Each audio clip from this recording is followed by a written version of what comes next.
So, I'm back with another review of Mafia 2. The Mafia 2 stirred quite a controversy on different review sites. Some of them give them a high mark, some of them give them a real low mark. But I'm here to give you my personal opinion as a consumer and casual gamer. Now, Mafia 2 superficially resembles GTA, but it's not fair to make the comparison. I'll tell you why in a minute. First of all, I'll tell you a little bit more about the story. This game is about Vito, who comes back from the Second World War, back to Empire City, where he teams up with his old friend Joe, and Joe introduces Vito to people of the Mafia, so Vito can take jobs with the Mafia. This is not really the career that his mother has set out for him. His mother wants Vito to have a decent job, but Vito chooses to become entangled with the Mafia.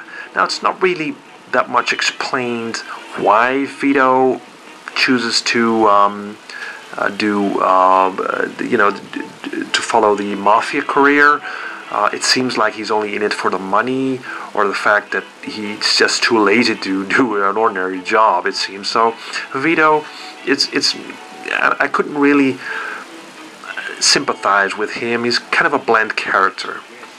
Now, the story is told through numerous of cutscenes, really great cutscenes, action-packed, and really they tell this story of Vito starting from scratch, taking on small-time jobs and gradually raising in the ranks of the mob. Now, you'll see a lot of these mafia cliches you're familiar with from watching the classic Godfather movies. Now,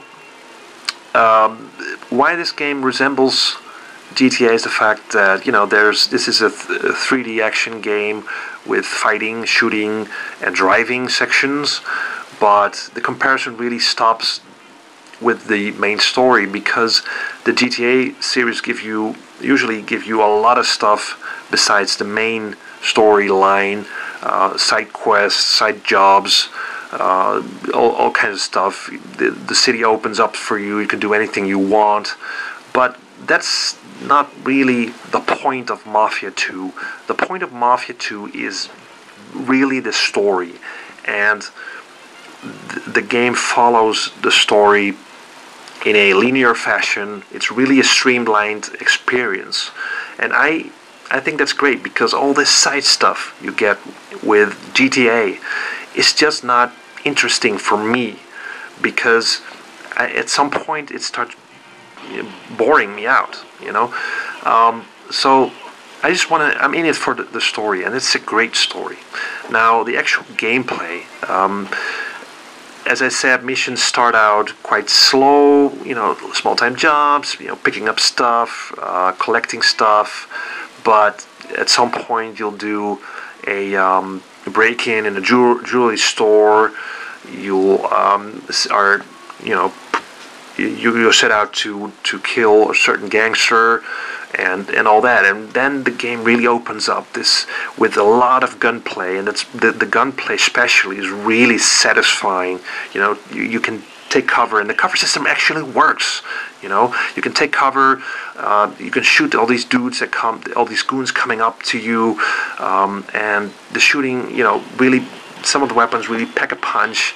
When shooting a gangster, they're usually just thrown back by the shot, and it really is a lot of debris flying around. I love the shooting.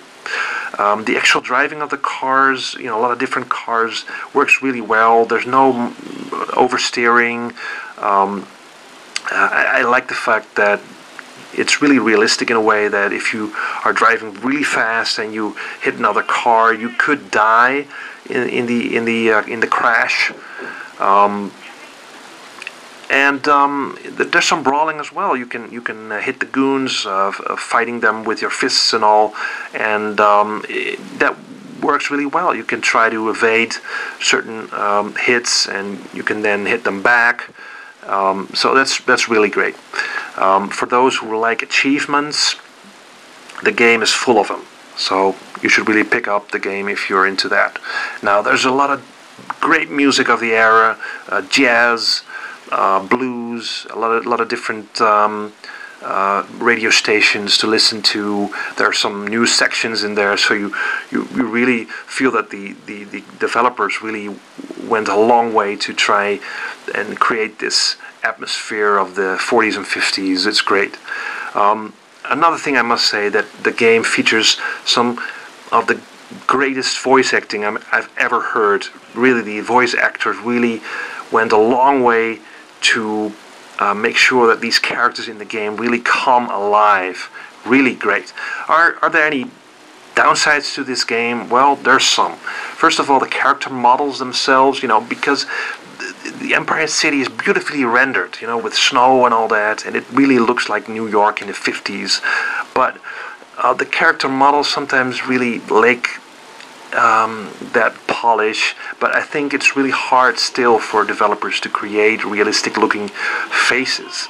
Now Vito, I think, looks really good, rendered, but some of these side characters aren't really that good looking, or detailed looking, I must say. I must say that the navigating system sometimes gets a little mixed up, or gets a little confused where you have to go to a certain waypoint, but that resolves itself at some point because it picks up the trail after a while. The gameplay, though, quite varied, run and gun.